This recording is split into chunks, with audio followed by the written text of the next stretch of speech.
Um, Part of me actually wishes that I had seen the solo version of this show beforehand, because seeing the rehearsal last night, I can't imagine how it could possibly have been a solo performance.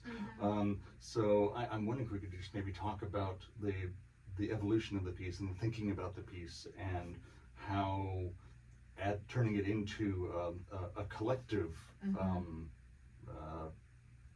mulling over of grief change your thinking about the piece, or how just what that evolution was. Yeah, totally. Let's see. Yeah, I started working on this project back in 2022 and the first piece was presented in this SF Aerial Arts Festival, and that piece was a solo on a dance trapeze, and that was really specifically about losing my mom, and that piece I worked with voicemails from her to sort of create a sound score. And after doing that piece, I mean, I loved diving into it. It was a lot, but it also felt so moving and it like shifted a lot, and it seemed like it touched a lot of people. So after that, I got really curious about like knowing I'm not the only one who's lost people close to me. It happens to many, in fact, all of us at some point in our lives. And started just connecting with a lot of other dancers around grief and death. So started getting really curious about what it would be like to bring other people into that project. And so I would say that like the form of the project now has completely changed and evolved from what that original solo piece was. I think still rooted in the same ideas, but the way it looks now has just like grown and shifted with each of their grief journeys. And yeah, you bring 7 dancers into a room, it's going to change because everyone has their own experiences. And well, also, I mean, the meaning of the piece changes. I mean, I think one of the things I said last night is that the interplay between group grappling with grief and an individual grappling with grief, and how those things work together and at odds with each other, I think was a really strong through line for me. Yeah, totally. I feel like something that's been so interesting in developing this project is that balance, exactly like you're saying, between like grief is this commonality that we all have, and yet for some reason it feels so individual when you're in the experience. But then once you start talking about it, and I think this is what was so moving about this process, is I'll come into rehearsal with an idea of like, okay, I want to work on sort of like the moment when maybe you first got a diagnosis for a family member, and like what that felt like, and did it feel like the rug being pulled out from under you? Did it feel like the world flipped upside down? Did it feel like numbness? I have like my own personal experience of what that felt like for me, and then to have moments where the dancers are like, yes, that feeling, or they say something, I'm like, yes, that feeling, or they dance and they show me a feeling rather than without words, because we get to speak this other language, and then this commonality of just like, yeah, that's deep seeing of each other. And then on the flip side, the moments where someone, like one of my dancers lost their dad when they were 4, and that experience versus me losing my parents in my 20s is pretty different. And so getting to like understand the similarities of those experiences and also the extreme differences of those experiences. This is I think the third radio piece that I've done about a piece of art that deals with grief this year, which is kind of an interesting sort of barometer of the times. But one of the interviews that I just did was with an author named Sloane Crosley, who's a New York-based humor writer primarily, who wrote a book called Grief is for People, which is about her having living in New York. Her apartment gets burgled in, I believe it was June of 2019, and then her best friend commits suicide almost a month later to the day, and sort of conflating those two things and having to grapple with those things. And one of the things that we talked about was specificity, and the fact that making something super, super, super specific in a very weird way actually universalizes it. If you just say, I'm sad because, you know, I lost my mom, that people will sort of nod and go, oh, okay. But if you get to like, you know, and you know, her hospital room was this, and these were the flowers on the sideboard, and so that was an interesting sort of revelation for me. And that was another thing that kind of I was thinking about in terms of the piece last night, because it is something which is very specific, and yet that spreads out. Yeah, I think when you're saying that, what it makes me think about is like in that specificity, it's sort of like it actually brings the emotion out rather than like talking about the experience of grief. It's like actually being in the experience of grief. And we talked about this a lot in the process of making this piece. Like, are we dancing about grief or are we dancing in grief? And just the slight difference there between, oh, you're making a dance like about the idea of death versus like the real sort of somatic feelings that we all had as we've moved through those processes together. Yeah. Let's talk about the choice of aerial, because for me, some of the images that came up were, I mean, there's actually, there's a number of different ways that it worked for me, in the sense of sort of being tethered to something that's bigger than you in a way, and sort of, and also being constrained in the amount of movement that you can do, and also the sort of weightlessness and fact that there's no ground underneath your feet. No way. So let's talk about sort of that choice. I mean, being an aerialist, of course, is a natural place for you to go, but there is a reason to do this piece in this way. So kind of talk about your thinking doing that. Yeah, 100%. I love this question. Yeah, because in some ways, like you said, I'm an aerialist, so sometimes my default is to make a piece in the air. But of course, it's also a choice because I also dance on the ground. And I think for me in this piece, it's being a vertical dance piece, so we're all suspended by ropes. Those ropes have come to have a lot of meaning. And I think sometimes in this work, people can try to sort of like hide the rope as if you're just floating in the air. But I think there's actually been something really beautiful about thinking about the ropes as this metaphor of sort of this like lifeline, literally. An umbilical cord is another word I've used for it. Or sort of this like tie to whatever other realms might be out there. Yeah, and thinking about the way that those ropes are literally like holding and controlling our energy, shifting us in certain ways, which makes me think about in life when you're like, something happens and you don't quite know why. And that really feels like what it is. It feels like dancing in the air, where you're like, you're dancing with physics in this really interesting way that's different than when your feet are on the ground. And I also have been really excited in the piece to sort of play with the fusion of aerial dance and dancing on the ground, rather than it being a fully aerial piece, like using the moments when people's feet are on the ground as a clear contrast between when people are flying. Yeah, for so sometimes. And combining them in scenes as well. So. Exactly. So having like, yeah, like there's one duet where I'm in harness and other dancers on the floor. There's actually a couple of those. And using that to sort of help us like bridge realms in some ways, because I think, of course, this piece has brought up a lot of questions about death and what happens after we die, or where people go, or where our energy goes. I don't have the answers, but it's been fun to sort of explore that through movement. And I think the like release that you get from being in the air and the sort of like freedom and surrender has felt really parallel to a lot of those sort of feelings once you're able to like fully let go. I think one of my favorite pieces is, or sections of the piece, is right in the middle, where it's the bit on the wall. And it's interesting that you talk about that, you know, we're doing a dance piece, so, you know, it's expressing something that words cannot express. And I've actually been I tried all last night thinking, what is it about it? I couldn't actually formulate language about why that particular bit felt so potent to me. But there's something sort of ineffable about the emotional content of that just felt, that rang really, really true. I mean, I imagine there were certain points where if you're trying to choreograph, their language fails you at a certain point, and you just have to say, let's try this and see what happens. Yes. Yeah. Yes, of course. And I think that is something so beautiful of creating work with other dancers, because there's this like physical language, and you sometimes exactly the words fail you, but you can show the emotion or the experience in your body, and they like pick it up. You're like, yes, okay, great. That's cool to hear that piece touched you particularly. Yeah.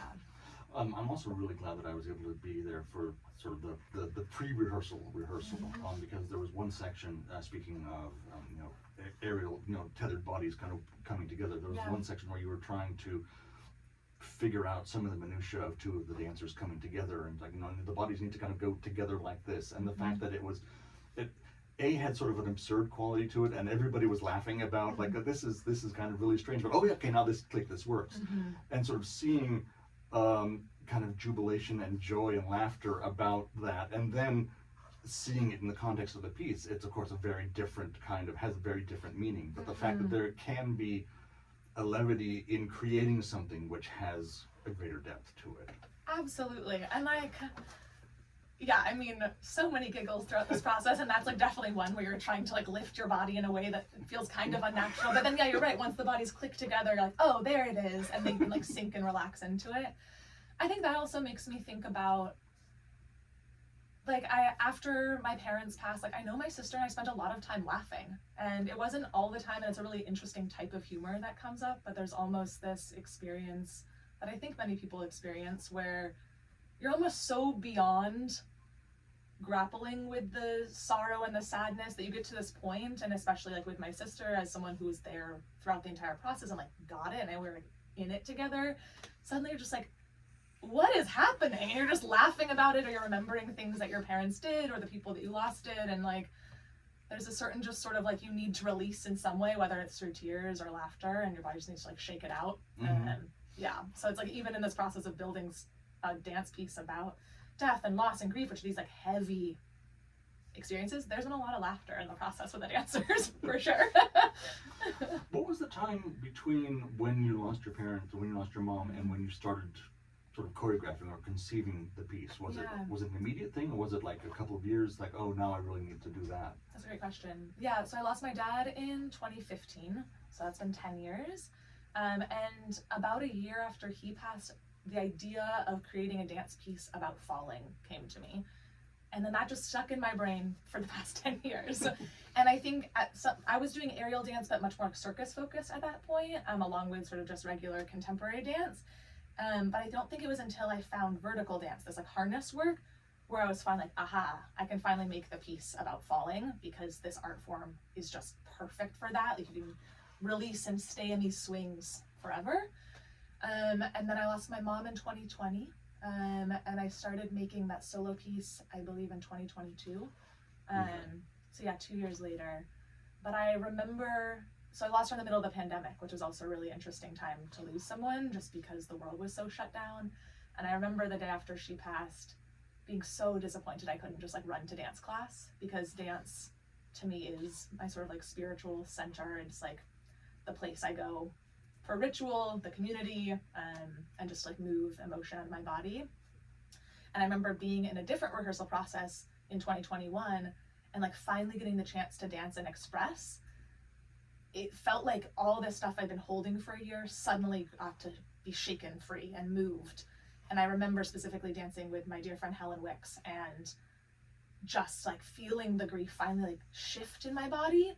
And I think that was such an aha moment for me around the sort of overlap between grief and death work and dance that sort of has set me on this path to not only make work about dance, but also start exploring just like career paths down this journey at that little meeting point. Because there is something where, like you were saying before, like words escape us, and we do so much emotional processing in therapy through our words, but I am so interested in the body part of it and where we hold grief and how we can move through the grieving process from the body rather than just through the mind. Right. Yeah. One of the other things, sort of to reference the Sloane Crosley interview that I did, and this is, she made a statement that I'm still not entirely sure if I agree with it or not, actually, but she was talking about the process of writing this book and getting to the end of it, and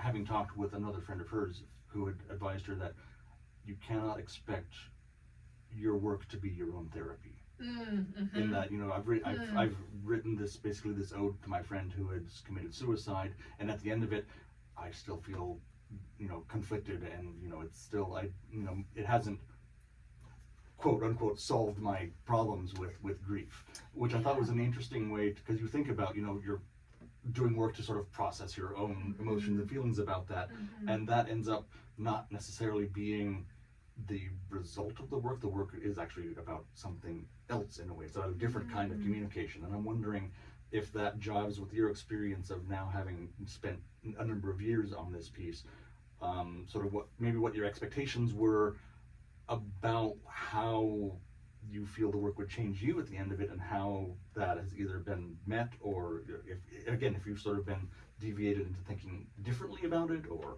Yeah, great question. Well, Yeah, I don't think I've ever gone into this process thinking it would be my therapy by any means. I also don't think that like therapy or a certain project is ever going to like solve the grief, because I think that the grief is never going to be solved, quote unquote. Like it's just going and to. you wouldn't necessarily want the grief to be Exactly. solved. Yeah. And I think so. I don't think there's ever the aim of a complete solving or resolution, but I think there is this just. I think you can shift and express and move things, and I think the process for me has just come from a deep place of curiosity. And I think in some ways working on that solo piece back in 2022 shifted a lot more for me personally, because it was so much focused on my relationship with my mom, and it was also so much closer to her death, and it's also involved hours of listening to her voice on repeat, which some days was extremely challenging and some days also just like broke me open to like release things, and in other ways was comforting to hear her voice in a way I hadn't heard in years. So I think that piece was so personal that it shifted things maybe more on that line you're asking about. And this piece has just become so much larger than myself. And I think for myself as like the director and sort of like visioning this piece, it's become so much more about holding the space for this group of dancers and of course bringing my own experiences in, but it has been less about my own personal journey specifically and more about like where all of our journeys come together. Yeah, does that answer your question? Yeah. I know also, I mean, one of the other pieces of art that has just come out is the latest David Cronenberg movie, which is The Shrouds, which deals with someone who is dealing with grief in a very unorthodox way, let's say, which is not surprising for Cronenberg. But he also has talked about reading Joan Didion and reading all these other various sort of like books about grief and kind of consuming other art to kind of try and sort of find your way through. And Sloane Crosley said the same thing, that I was you sort of look around for what has already been said. And so I'm kind of wondering what you went to. Were there books? Were there movies? Were there other pieces of art that were touchstones for you? Yeah, I think for me, a couple of things. This book, The Wild Edge of Sorrow, has been a really big root for me in this process.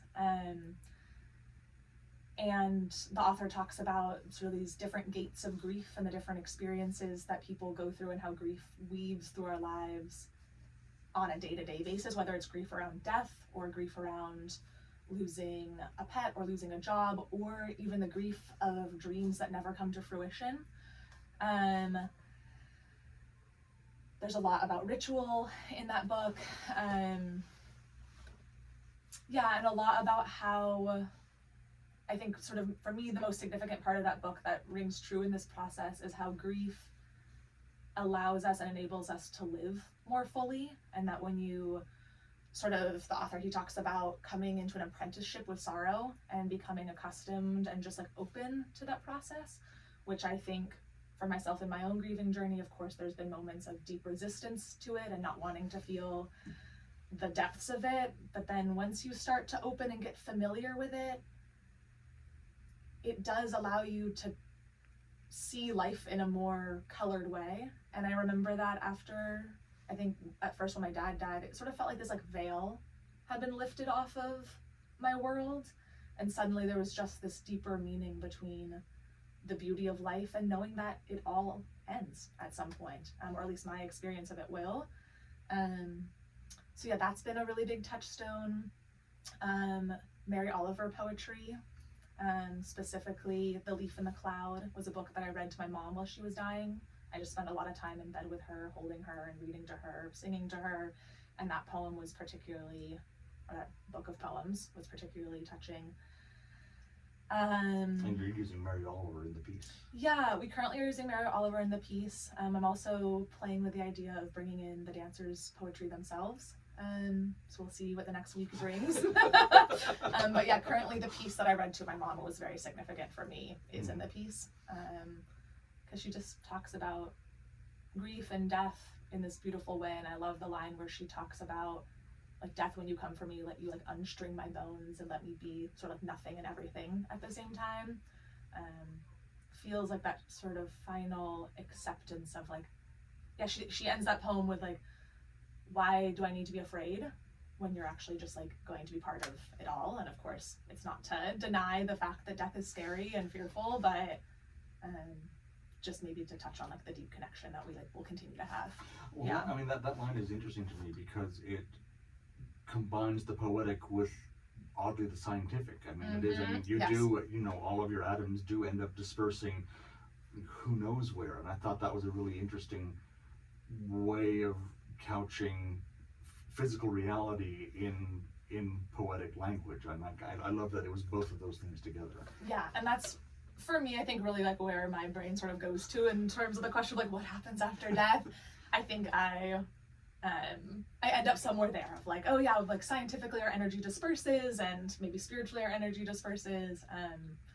And there is one piece in the project that is sort of specifically driven from that idea. The duet with Chris and I, where we're circling, is the aim with that piece is that we're less humans and more just like energy after death, and sort of like how does the energy and the atoms interact with each other and move and bounce off of each other and grow and shrink and all of that.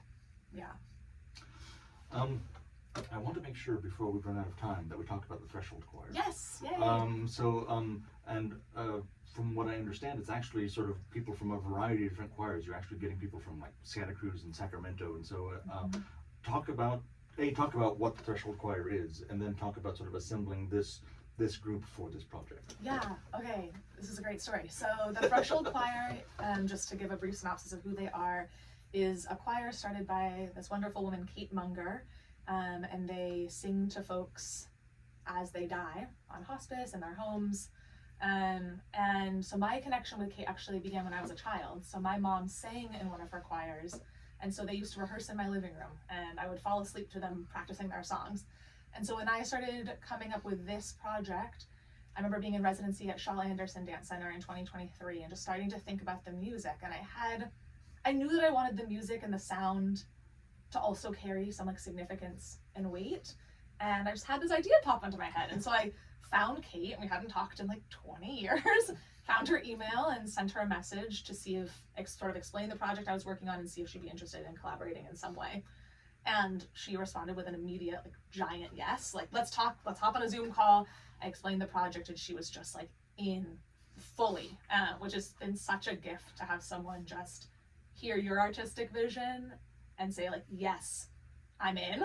And I think the significance of her knowing my mom and then this sort of like full circle and her knowing me as a child has been really powerful to sort of loop back.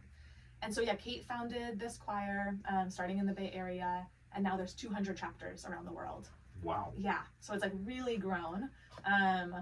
And so for this project, Kate decided to sort of pull some singers from various choirs that she's worked with, many of them in the San Francisco Threshold Choir, but like you said, some in Sacramento, some in Santa Cruz.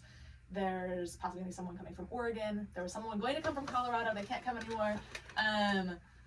But yeah, like Kate's reach is really large. And I think what has been really special to me throughout the project is that all of these folks are people who are very comfortable being in the realm of death. They sing by people as they die, and to just be able to sit in that place has felt very important to me in making this project, because it's like grounded in a certain like texture and reality of what that's actually like. Yeah, and it's also been a really beautiful process. The choir is primarily filled with folks who are of an older generation than myself and of the generation of my parents, and so I think there's been something really, really beautiful about the intergenerational quality of getting to work with folks who are decades older and have probably seen many more people die than I have. And just, I think as we age, that just becomes, it weaves into our life that you see more people die. Yeah, that's the Threshold Choir. It's, yeah, a really beautiful process to get to work with them. Yeah. Well, I also think one of the things when I was sort of hearing about what the Threshold Choir was is, I think about all the stories of like people who end up having dementia or some kind of debilitating disease, some sort of degenerative disease, and the one thing that will bring them back is music. Like, you know, a way to sort of cut through the miasma of whatever a kind of, you know, a neurological disability is through the sound. And so having a choir singing songs about sort of an ultimate dissolution feels really, felt really particularly potent for multiple reasons. Yeah, I know that I've heard that as folks are dying, that sound is sort of the last sense that people will hold on to. And so even if people can't respond or can't see, can't talk anymore, they'll often still be able to hear you. And so I think, just the choir, it's a very potent thing they bring to people as they're departing and to make that journey easier. We are sadly running out of time. All right. But I would like, I should say something that I didn't say at the outset, that I've actually sort of been anticipating this particular piece for at least a couple of years now, and I am so incredibly happy that it's coming to fruition, and it's a really fantastic, stunningly fantastic piece. Thank you. Ciarra D'Onofrio, who is the choreographer of the piece Heartstring, thank you so much for being with us today. Thank you so much.